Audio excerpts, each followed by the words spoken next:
তখনই আমার চোখে পড়ল সেই নির্জন বাড়িটা, চারদিকে আগাছায় ভরা।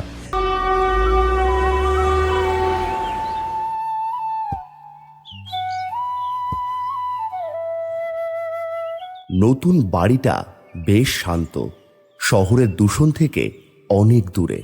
প্রথম কয়েকটা দিন ছিল স্বপ্নের মতো। বাবা আর বিনুর মুখে হাসি দেখে মন ভরে যেত।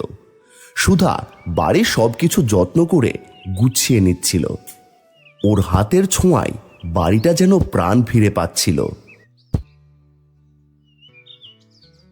শোনো গো, বাজারে যাবে না? অনেক বেলা হয়ে গেল, মাছ আর কিছু সবজি দরকার। হ্যাঁ যাচ্ছি, এই তো কাগজটা রেখে বেরোচ্ছি।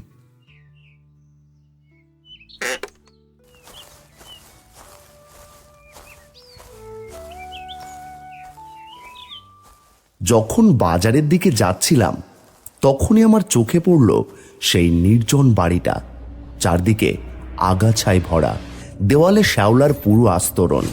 দেখলেই বোঝা যায় বহুদিন ধরে কেউ থাকে না এখানে। কিন্তু যেটা আমার দৃষ্টি আকর্ষণ করলো সেটা ছিল বাড়ির উঠোনে একটা কলা গাছ। বাবা, কি দারুণ কলা!